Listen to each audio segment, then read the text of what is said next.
Prompt template in LangChain. Hi, hello everyone. I'm Naval Emil. Welcome back to my YouTube channel, Data Master. So, continuing with the playlist of generative AI with Databricks. So, I have made a separate playlist on Databricks generative AI where I have started covering with the basic concepts of what is generative AI with LLMs, what is generative AI, RAG, agentic AI, explained in a very simple terms, and what is AI playground in Databricks. And we started with a LangChain and how to query the different LLMs in the Databricks. So continuing with the playlist of the LangChain, so we have a prompt template. Now, what is prompt template? In a very simple words, prompt template is a pre-designed format or a structure that is used to guide a AI in generating a specific responses. So it's a pre-designed format. It contains a placeholders for an input that can be filled dynamically. So you can pass the value when you are querying it, you can pass it dynamically when the prompt is used. In a very simple words, it's like a fill in the blanks form whenever you are giving some details and your AI provides a tailored answer based on that template. So I'll be giving you the documentation of this prompt template in the description. You can check that. Now I'm going to run this prompt templates in our Databricks. So continuing with the playlist again. So in the previous session, I have talked about getting started with the LangChain. So I have used a compute 14.3 version of machine learning, and I have installed all these required packages. I'll be giving you the DBC file or a notebook attached to this video. And yeah, in the previous video, I have already created an OpenAI API key. Few of them asked me to create a separate video on how to create an OpenAI API key. So now I'll be doing it, and then I'll pass that OpenAI API key here and then proceed with the prompt template. So this is my you can say platform for the OpenAI. Let me show you. Yeah, this is how your dashboard looks like. So once you go to the OpenAI account, you need to pay some you can use $5 or $10, and then you can come to the dashboard and you can go to the API key. So whatever the dollars you have been used or whatever the credits are available, you can check all them in the usage tab. Come to the API key and then you can start creating a new secret key. So just hit on plus button, you can give a name. So just now I have created one name called YouTube, and once you create a secret key, you cannot access it again.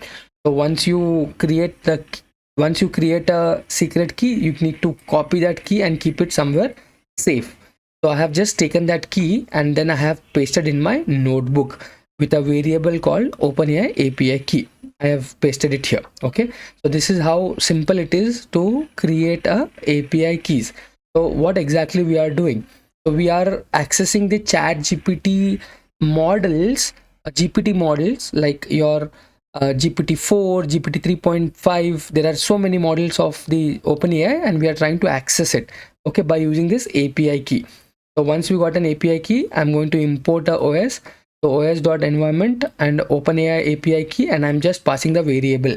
So this is not a safe one because now I'm already exposing all my keys here, but this is just for a practice. So I'll be removing this API key, or I'll be changing that secret key later on, but this is not a good way. You can use the Databricks DB utils to save the secrets, or you can create a different notebook and you store all your API keys there and you can just call them here. In my previous video, I have done that, but this is not a safe one. You are already compromising all your keys here. For practice, it is okay. So now I'll try to run this and I'll try to import the OS, and I'm going to define a variable. I'll call a variable here OpenAI API key.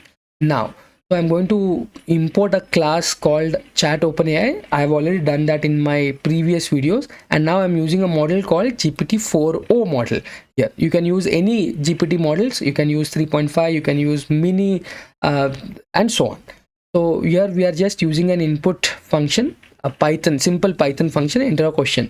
So it will give you a message like please enter the question. You can see enter the question, and whatever the question is written by the user, we are going to invoke it by using a class called chatopenai. So chatopenai is one class. We are going to use a LLM.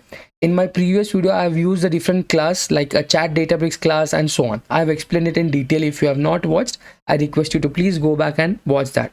So I'm going to use a method called invoke, and I'm just passing the question here, and then I'm printing the responses dot content. I just want a content. I don't want any metadata from that. So let me try to run this, and I'll be just asking a very simple question like, what is capital of US? Capital of US. And you can see your chat GPT or your GPT-4o model is responding it, and it gives you the message like the capital of the United States is Washington DC. Cool. So this is all about the getting started with the LangChain. So how we can query your chat GPT or GPT-4o model from the Databricks notebooks. It's amazing, all thanks to LangChain. With the help of LangChain you can do it, and you can use different models also. You can use open source models like Meta model, you can use the open source DBRX model and so on. For that you need to use that specific class, and then you change the model name, everything remains same. Now moving further, we are going to talk about LangChain's prompt template.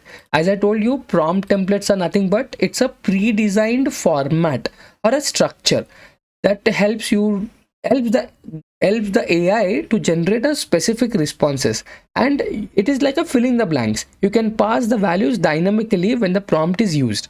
So I'm going to use the prompt template now. From the prompt template, I'm going to use a class called from template and so on. This was a very simple example, but I have taken some other examples also. Like I'll be using a class called a chat prompt template and so on. Let me jump onto my Databricks notebook, and here I'm going to import the prompt template from the LangChain prompts, and this is going to be the same thing. I'm going to use the LLM here, LLM chatopenai. I'm going to call a model GPT-4. So instead of writing a question here, I want to dynamically pass the value.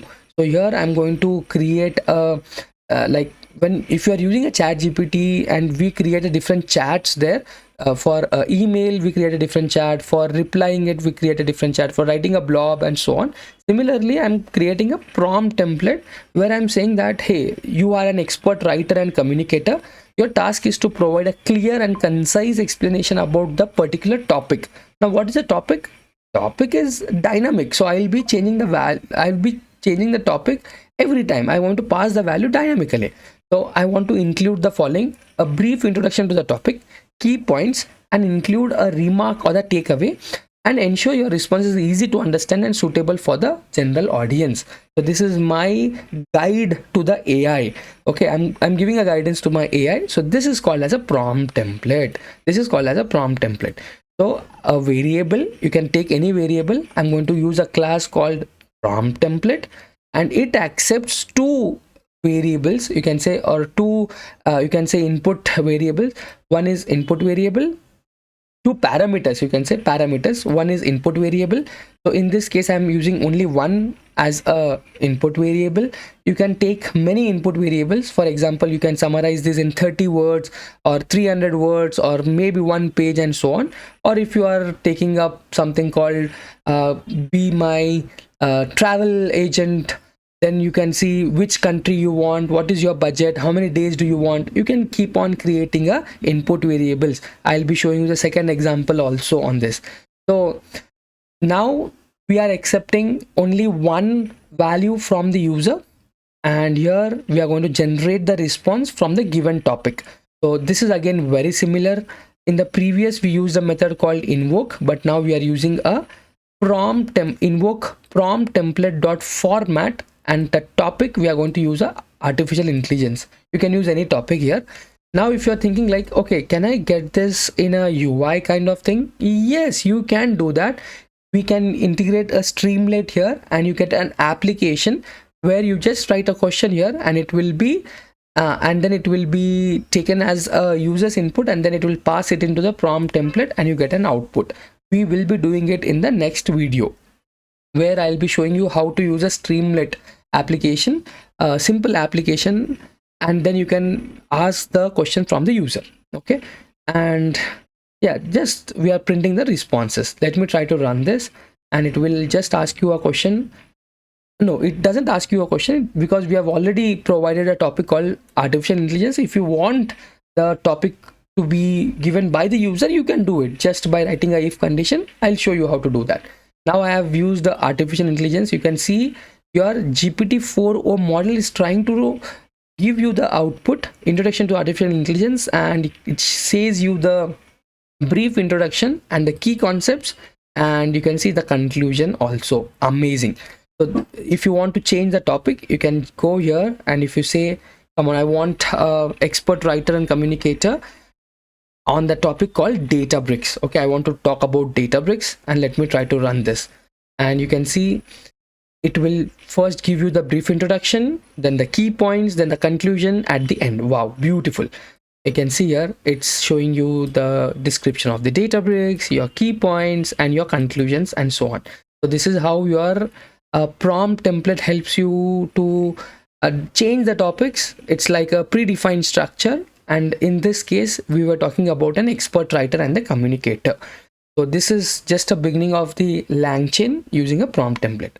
Let us look at the second example, like taking up a different we'll take a different placeholders here, or a different input variables. We had just one input variable. Can we take more than one? Yes, we can do that. So for that, let me take a second example based on the travel recommendations. Okay, travel recommendation. See, I'm providing a prompt template here. You can take thousands of examples here. You can take many use cases for this prompt templates. So let us look at the template first. You are the travel expert. You provide me the number of recommendations, travel recommendations for someone visiting the destination, so they can travel to various countries in the world, and present your recommendations in this format. Example, the bullet points, short paragraphs, etc., and so on. And you can pass 3 values here, like what is the destination, number of recommendations, and the format. So here I'm talking about the destination Japan. You can change it to any country you wish to, and you can see the number of recommendations are 3. The format is in the bullet points. Cool. Let us try to run this. I haven't checked this. Now it will show you that the AI will act like a travel expert, and wow, you can see it shows you the 3 number of recommendations, and it shows you in the bullet points. Beautiful. Let us try to change the country from, I'll try to use the destination India, and I'll take 5 number of recommendations, and let me try to run this. You should get 5 bullet points here. Cool. You can see 1 2 3 4 5. Explore the golden triangle, experience the Kerala's backwater and Himalayan foothills, and so on. Culture of Rajasthan. Cool. So this is how the prompt templates can be leveraged by using the LangChain, all thanks to the LangChain. So we have different classes again. So this is just a beginning.